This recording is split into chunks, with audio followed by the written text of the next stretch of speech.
अभी हमने बात की भारतीय पत्रकारिता के बारे में। आइए हम विश्व पटल पर पत्रकारिता के योगदान को लेते हैं कि विश्व पटल पर पत्रकारिता ने क्या काम किया है, कैसे काम किया है, किस प्रकार से काम किया, उन चीजों को यहाँ विस्तार से डिस्कशन करते हैं।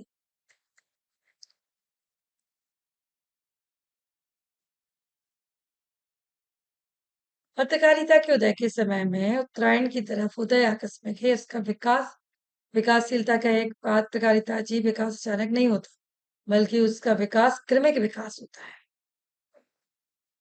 जब मन में किसी चीज को पाने की लालसा होती है, तब हमारा विकास होता है। प्राचीन काल में केवल राजकीय घोषणा होती थी, जिन्हें डुग्गी पटवाकर या इसके माध्यम से सुना दिया जाता था। फिर क्या हुआ, धीरे धीरे समाचार पत्रों ने उसका रूप लेना प्रारंभ किया। फिर उसमें युद्ध, विकट स्थिति, चमत्कार, आज जुड़े समारोह को वर्णन किया जाने लगा। कई राजकीय घोषणाएं शिलालेख, स्तंभों या मंदिरों की दीवारों पर खुदवा दी जाती थी। धर्म प्रचार के लिए ये मार्ग अपनाया गया। अशोक के शिलालेख तो प्रसिद्ध, इतिहास प्रसिद्ध हैं। घोषणाएं ऐसी कोटि की हुई। पुरातन मुद्राओं में विभिन्न प्रकार की जानकारी उत्कीर्ण हो रही थी। कहने का आशय है कि प्राचीन काल में पत्रों पर खुद ही घोषणाएं, डोरी पीटने के द्वारा होने वाली सूचनाएं, मत मतांतरों के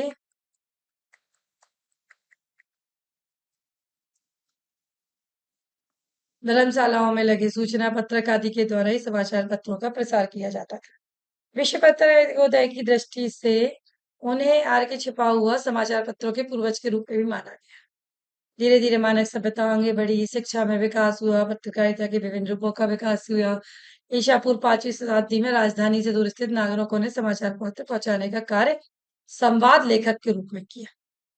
मुद्रण कला का आविष्कार हुआ, राजनीतिक समाचार पत्रों का आविष्कार हुआ। जूलियस सीजर ने रोम साम्राज्य में एक डायना नामक दैनिक बुलेटिन का श्रीगणेश कराया, किंतु यह बुलेटिन शासकीय घोषणाओं को ही प्रचारित कर रहा था। ऐसे रोज नगर के सार्वजनिक स्थलों पर चस्पा किया जाता था। पत्रकारिता के विकास अगले चरणों में 16वीं शताब्दी में दुकानों पर या मेलों में समाचार पर्चियों की विक्रय की व्यवस्था के लिए था। ये पर्चियां सामान्य जनता में बहुत लोकप्रिय थी, क्योंकि उन्होंने दुर्घटनाओं, हृदय विदारक जानकारी, युद्धों के सजीव चित्रण, खबरें, आश्चर्य में डालने वाले प्रसंग, बहुत सारी चीजों पर काम किया, अलग अलग प्रकार से।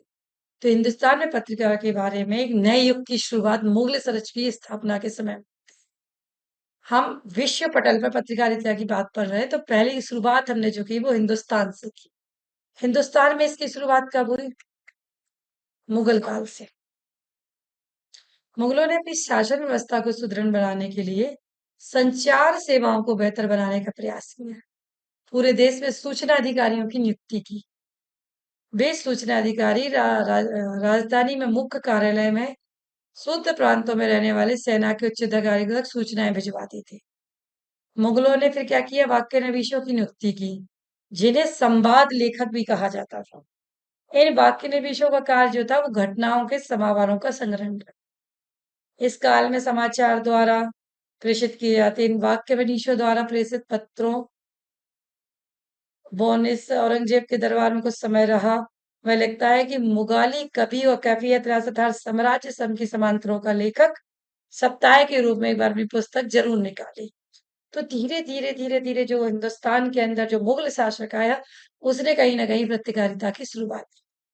जो महत्वपूर्ण विषयों पर साप्ताहिक ब्यौरा भेजा करते थे, उनके ब्यौरों का मुख्य विषय यह होता था कि शहजादे क्या कर रहे हैं।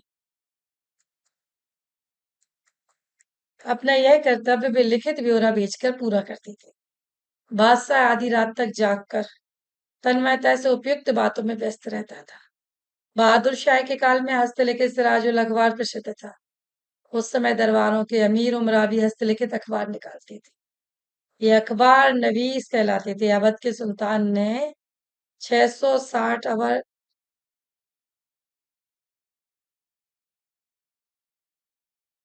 प्रत्येक को 4 या 5 रुपए मासिक वेतन दिया जाता।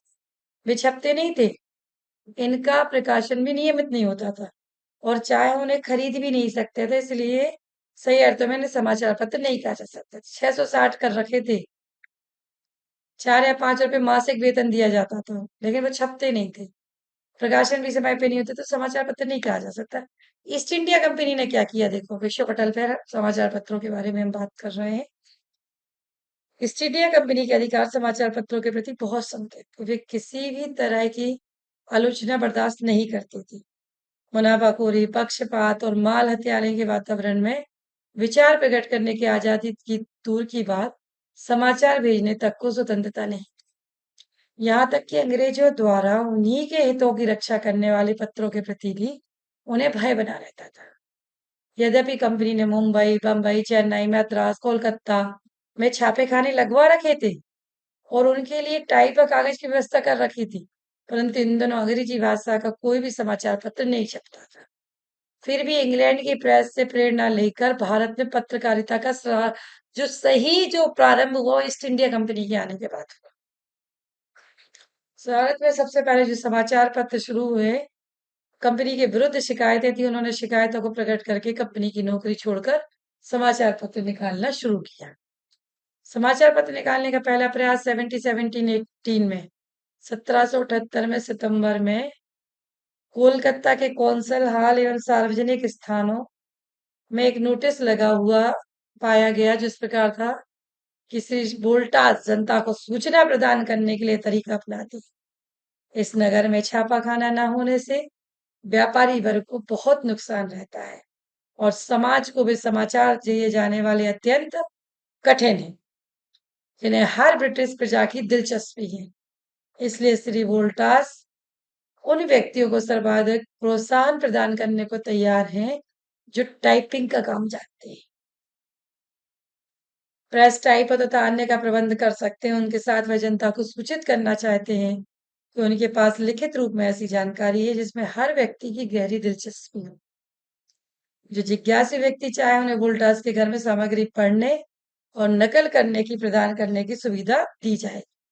यहाँ से ईस्ट इंडिया के आने के बाद हुई पत्रकारिता की सही, अगर सही मायने में देखा जाए कि जो पत्रकारिता की शुरुआत हुई वो कैसे हुई, तो वो ईस्ट इंडिया कंपनी के भारत में आने के बाद हुई। तो ये जो विषय पटल पे हम जो डिस्कशन कर रहे हैं यहाँ पर, वो क्या कह रहा है, कहाँ से आया पत्रकारिता, ईस्ट इंडिया कंपनी से आया। देश में सबसे पहला जो समाचार पत्र था वो अंग्रेजों द्वारा अंग्रेजी भाषा में और उनकी अपनी आर्थिक प्रतिद्वंदिता के कारण निकला। इस संबंध में अंबिका प्रसाद वाजपेयी इस कंपनी के सिवाय भारत के व्यापार के मालामाल होने के लिए बहु लिखा है। उस समय व्यापार करने बंगाल में आए थे। उन्होंने देखा कि कंपनी के कर्मचारी जो है ना अपना स्वतंत्र व्यापार चलाती है और अन्य लोगों के व्यापार में बाधा डालते। इस बाधा का निवारण करने के दो उपाय थे। एक तो इस देश में शिक्षा का प्रसार करके लोकमत को जगाना था। दूसरा था कि स्वतंत्र अंग्रेज व्यापारियों का ऐसा संगठन बनाना जिससे अन्याय व पूर्ण रूप में बंद ना हो जाए। तो कम तो कम उसका जो उपाय किया गया वो कैसे किया गया, इसके बारे में यहाँ पर विस्तार से डिस्कशन हुआ है। देखिए हम बात कर रहे हैं जो वो,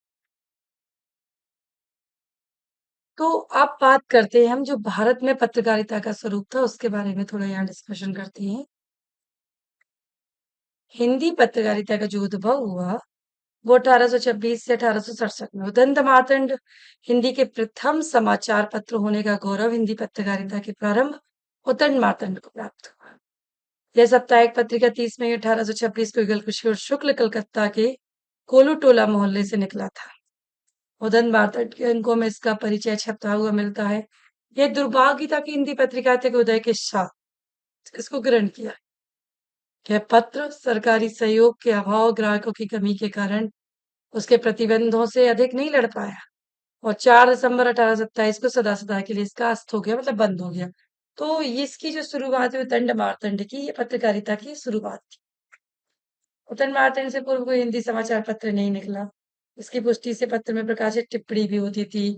पहले हिंदुस्तानियों के हित के लिए जो आज तक किसी ने नहीं चलाया, पर अंग्रेजी और हो सकता था कागज पे छपा उसके बोलियों के जानने, बोलने, पढ़ने, लिखने, समझने का ये श्रेय उन्हें प्राप्त हुआ। फिर भी यह पत्र हिंदी का पहला समाचार पत्र होने पर संकोच से कहा जा सकता है कि इतना शुद्धि वो नहीं था। फिर आया बंगदूत। दूसरे रूप में हमारे जो बीच में आया वो है बंगदूत, फिर बनारस अखबार उत्तर प्रदेश से ही जो निकला था वो बनारस अखबार निकला था।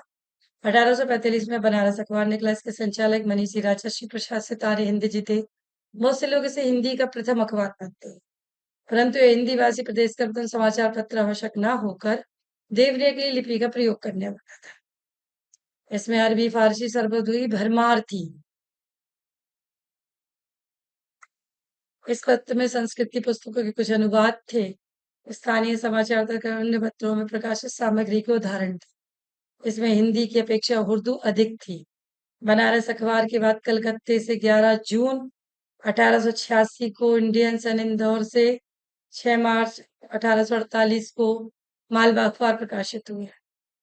यह पत्र मध्य भारत ही नहीं वरन वर्तमान मध्य प्रदेश के पश्चिमी हिंदी क्षेत्र से निकलने वाला प्रथम पत्र था। देखिए आप इसे पढ़ेंगे इधर आगे।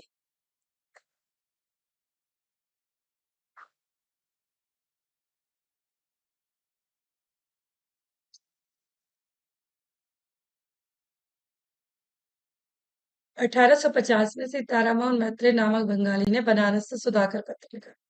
यह पत्र साप्ताहिक था, बंगला हिंदी दोनों में प्रकाशित होता था। भाषा की दृष्टि से सुधाकर को हिंदी प्रदेश का पहला पत्र कहना चाहिए। 1853 में यह पत्र केवल हिंदी में ही प्रकाशित होने लगा। यह नागरी लिपि तथा हिंदी भाषा में प्रकाशित हुआ। इस पत्र में ज्ञान मनोरंजन की पर्याप्त सामग्री थी। बुद्धि प्रकाश मुंशी सदा शुक्ला के संपादन में 1852 में आगरा से बुद्धि प्रकाश निकला। यह पत्र निरुल बसर प्रेम से प्रकाशित हुआ। शिक्षा गणित आदि पर सुंदर लेख प्रकाशित हुए। इनकी भाषा की प्रशंसा आचार्य रामचंद्र अंबिका प्रसाद वाजपेयी ने भी की है।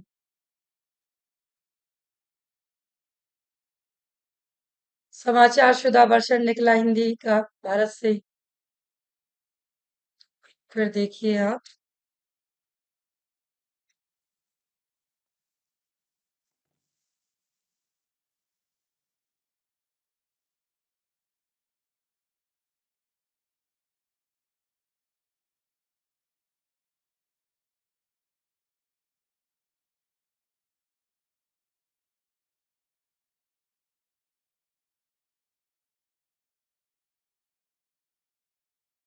1857 के समय नजदीक आ गया। आंदोलन के कारण अखबारों की शैली में पर्याप्त अंतर आ गया। यही कारण था कि भारतीय जो अखबार था वो कैसे बढ़ा आगे।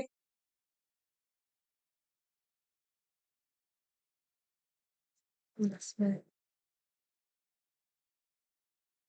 संक्रांति की चुनौती ने भारतीय पत्रकारों के मानस को झकझोर के रख दिया। परिणाम स्वरूप भारतीय पत्रकारिता ने जातीय मानस में अनेक आलोक की रचना की। तत्कालीन स्वतंत्रता संग्राम के प्रसिद्ध नेता अजीमुल्ला खान ने 8 फरवरी 1857 में दिल्ली से पयामे आजादी नामक एक राष्ट्रीय अखबार निकाला। अजीमुल्ला खान नाना साहब पेशवा के परामर्शदाताओं में से एक। यह पत्र उन्होंने उर्दू में निकाला था। कुछ समय बाद हिंदी में निकलने लगा। यह पत्र एक सोला था जो अपनी प्रखर एवं तेजस्वी वाणी से जनता में स्वतंत्रता का प्रदीप्त स्वर फूंककर जनता में नया जोश पैदा करता था। इस पत्र ने वातावरण में ऐसा जोश पैदा किया जिससे ब्रिटिश सरकार घबरा उठी। जिस व्यक्ति के पास आजादी की कोई प्रति मिल जाती उसे अनेक यातनाएं दी जाती। हीरा मंडी इसका साफ एग्जाम्पल देखिए। मैं अभी देखिए एक चीज निकल के आई है। मैं अभी हीरा मंडी देख रही थी कुछ समय पहले। कॉन्सेप्ट क्लियर होना चाहिए। एग्जाम्पल्स आपके पास कहीं से भी आए। कुछ बच्चे हंस रहे थे मेरी बात पर, कोई बात नहीं। हीरा मंडी में आपने देखा होगा कि वो नाम से लिप है, मेरे दिमाग में नहीं आ रहा है। वो लाइब्रेरी में जाता है और लाइब्रेरी में जाकर एक अखबार की कटिंग उसके अंदर रखता है जब वो बाहर स्वतंत्रता आंदोलन का काम चल रहा था। तो ये चीज देख रहे हैं आप, जो यहाँ मैं आपको समझाना चाह रही हूँ कि यह पत्र उर्दू में निकला, कुछ समय बाद हिंदी में निकलने लगा। यह पत्र एक ऐसा सोला था जो अपनी प्रखर और तेजस्वी वाणी से जनता में स्वतंत्रता का प्रदीप्त स्वर फूंक कर जनता में नया जोश पैदा करता था। इस पत्र में वातावरण में ऐसा जोश पैदा किया जिससे ब्रिटिश सरकार घर पर उठी। जिस व्यक्ति के पास भी आजादी की कोई प्रति मिल जाती उसे अनेक यातनाएं दी जाती।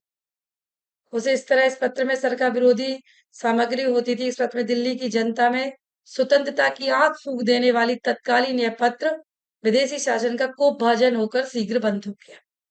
इसी पत्र में भारत की राष्ट्रीय गीता छपी। बहुत सारी लाइन हम हैं, वो वाली लाइन हम इसके मालिक, हिंदुस्तान हमारा, पाक वतन है कौम का, जन्नत से भी है प्यारा।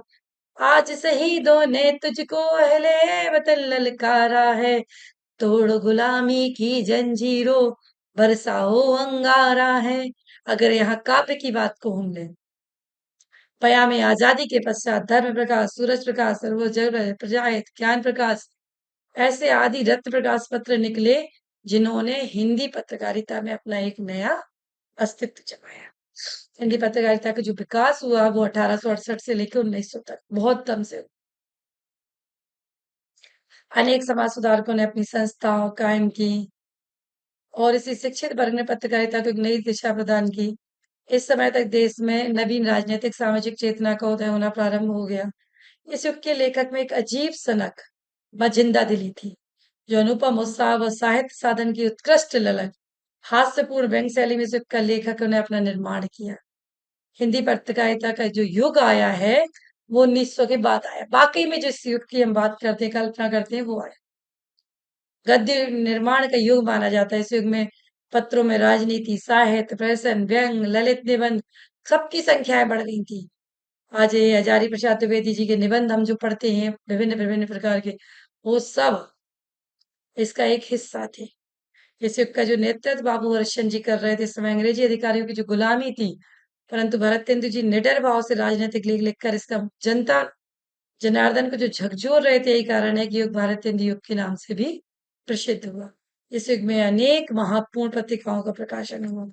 कवि वचन सुधा 15 अगस्त 1867 में काशी में बाबू अरिशान ने कवि वचन सुधा मासिक पत्रिका निकाली। सीकरी मासिक पत्रिका 1875 तक साप्ताहिक हो गई। प्रारंभ में पत्रिका प्रसिद्ध कवियों की कविताओं का प्रकाशन करती थी। देव काष्टायम, दीनदयाल गिरी का अनुराग बाग, चंद्र का राशि, जायजी का पद्मत, कबीर की साखी, गिरधर का नहुस, नाटक सब यहीं प्रसिद्ध हुआ। हम अभी कबीर की साखियों के बारे में यहाँ पढ़ रहे थे, उसको देखते हैं। तो कबीर की जो साखियां आई हैं वो इतनी स्वतंत्रता आंदोलन को प्रेरित करने वाली थी, पूरा का पूरा भक्ति का यहीं से निकला। 23 मार्च 1876 पत्रिका के माध्यम से भरतेंदु ने स्वदेशी वस्त्र पहनने का आह्वान किया था। कहा जा सकता है कि स्वदेशी आंदोलन का जो सूत्रपात हुआ वो भरतेंदु ने किया। इसे प्रकाशित राजनीतिक सामाजिक लेखकों ने विशिष्ट व्यापक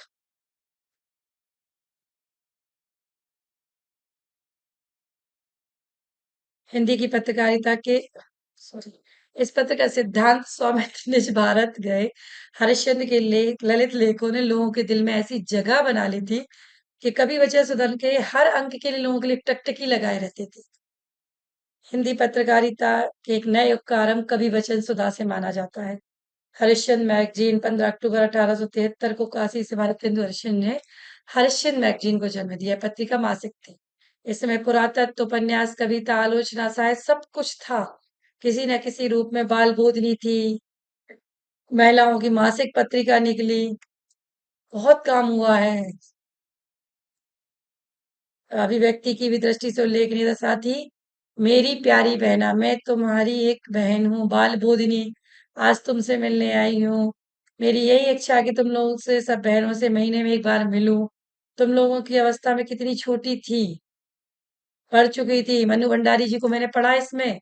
मनु भंडारी जो लिखती थी वो इतना कटाक्ष लिखती थी, वर्तमान समय की राजनीति को लिखती थी। तो पत्रकारिता सिर्फ हम सीमित जगह तक नहीं छेड़ सकते। काव्य ने कितना महत्वपूर्ण योगदान दिया है यहाँ पर आप देखिए। भारतीय काव्य ने, जो भारतीय काव्य शास्त्रियों ने जो काव्य लिखा है ना, उसका एक अद्भुत नमूना पत्रकारिता पेश करती है। इसने हिंदी पत्रकारिता को नई दिशा प्रदान की। इसका एक स्वर राष्ट्रीय निर्भीकता उसके लिए एक माना गया है, इत्यादि खबरें भरी रहती थी।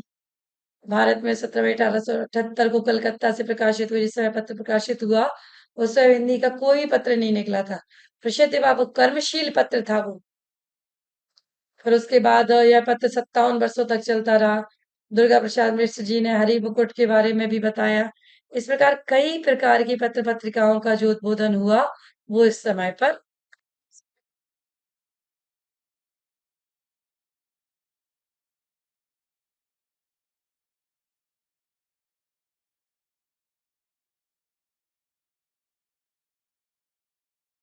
इस प्रकार हिंदी बंगवासी ने 1890 में कलकत्ता में अमृतलाल चक्रवातों की नाव में निकाला। एक नया अखबार था जिसने आजादी की लड़ाई के लिए लिखना प्रारंभ किया। सरस्वती 1900 में आ गई थी आपकी। इस प्रकार ढेर सारी पत्र पत्रिकाएं आपकी निकली जिन्होंने कहीं ना कहीं समाचार लेखन पर उन पर काम किया है, समाचार लेखन कला को सीखा है।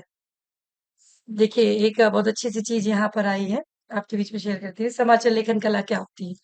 सोचा आपने पानी या ना होना, चारों दिशाओं में।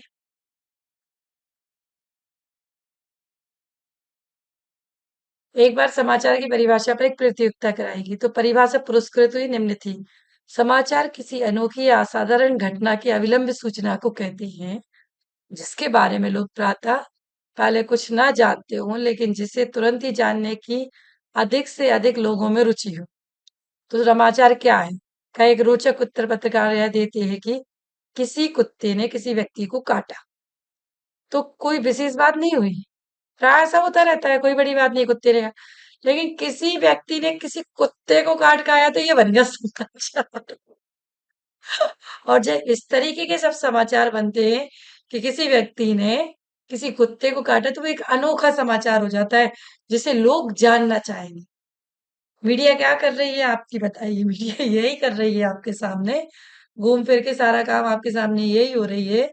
जो समाचार की जो परिभाषाएं हैं कि कितनी इंटरेस्टिंग दिलचस्पी तरीके से आप उन्हें सुना रहे हैं, पाठक वो किस प्रकार से जाने, जो वर्तमान समय की जो मैं बात कर रही हूँ वो पर्याप्त संख्या में लोग उसे जानना चाहे।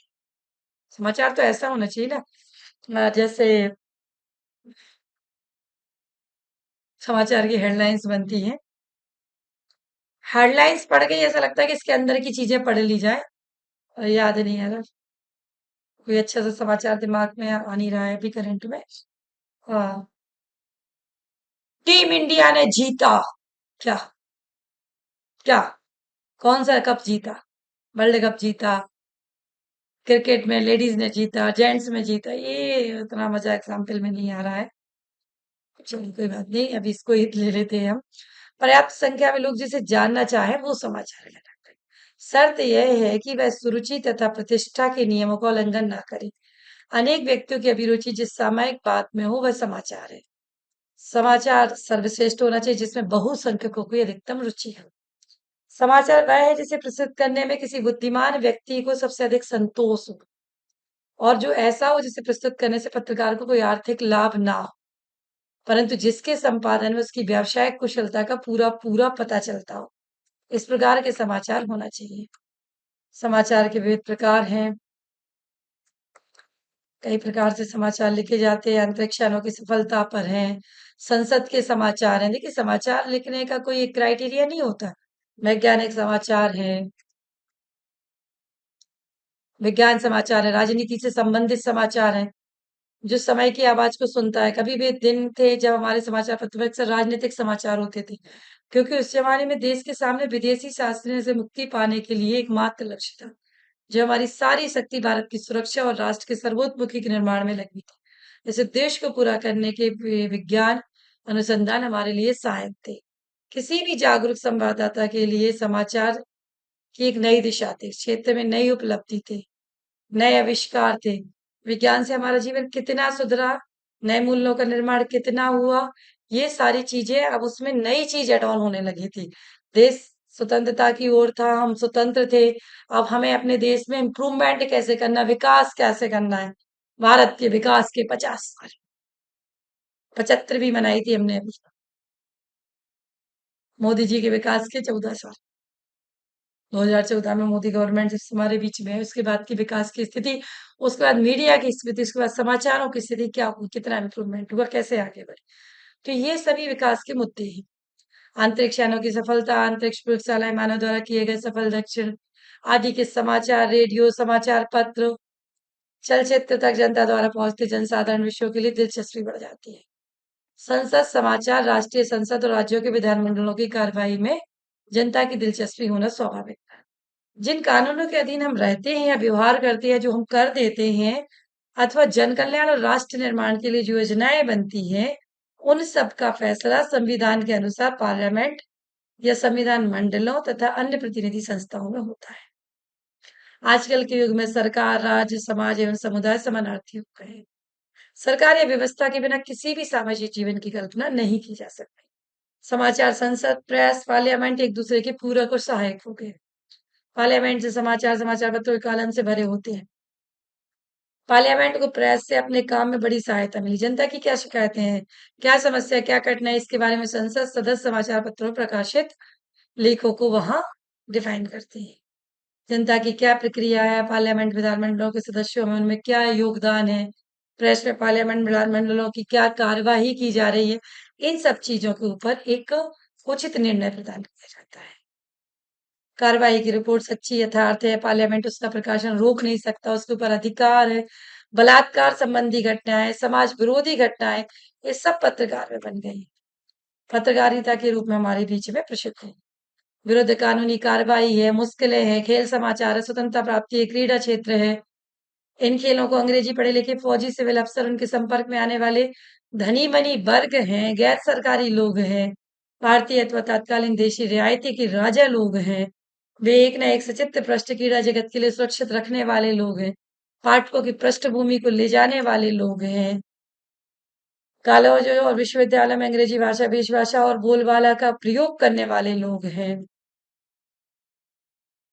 इस प्रकार कुछ एक घटनाओं को छोड़कर ऐसी है जिनमें बड़े बड़े लेखक भी इसका सम्यक वर्णन करने के लिए अपनी भाषा और शब्द भंडार को अपर्याप्त करते हैं। ऐसी स्थिति में वर्णनातीत होती है कि साहित्यकारों संपादकों द्वारा यह अनुभव हो कि हमारी लेखनी कितनी सशक्त, सूक्ष्म, कितना कलम कलम में वो ताकत है। वो नाना पाटेकर की एक फिल्म याद आ रही है, एक कलम वाली बाई, सुना होगा आपने भी। डिम्पल कपाड़िया थी हीरोइन। कलम वाली बाई के नाम से कहती थी, क्यों? क्योंकि उस समय जो देश की राजनीति थी ना, जो फिल्म में दर्शाने का सिनेमा जो है ना, वो साहित्य का सबसे बड़ा दर्पण है। वर्तमान जीवन का सबसे बड़ा दर्पण अगर कुछ है तो वो सिनेमा है। उसमें उन्होंने इसको दर्शाया, आजादी की लड़ाई लड़ रहे हैं, वो क्रांतिकारी बने हुए हैं।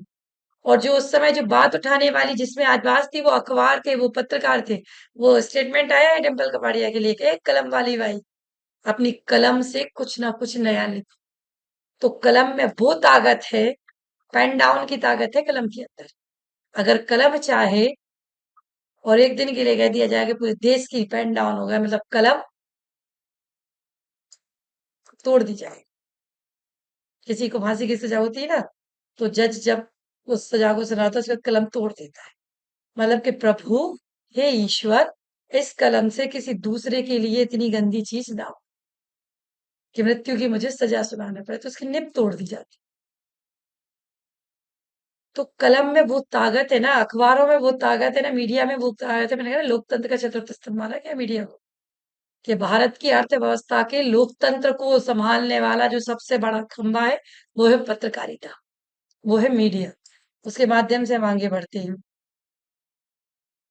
इस प्रकार विभिन्न प्रकार से हमने इसको पत्रकारिता को समझा, आपके बीच में रखा, अलग अलग सूचनाओं के माध्यम से, अलग अलग कार्यों के माध्यम से, अभियानों के माध्यम से, कि पत्रकारिता ने क्या क्या नया रोल अदा किया है।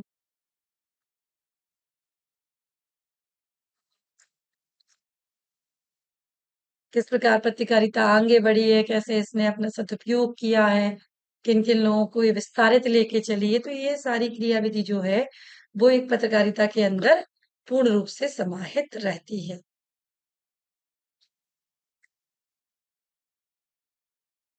रोचकता है पत्रकारिता में, आकर्षक शैली है उसमें, सत्यता है, वस्तुनिष्ठता है, अन्वेषणात्मकता है उसके अंदर। बहुत सारी चीजें हैं जो पत्रकारिता को आगे ले जाने का कार्य करती हैं।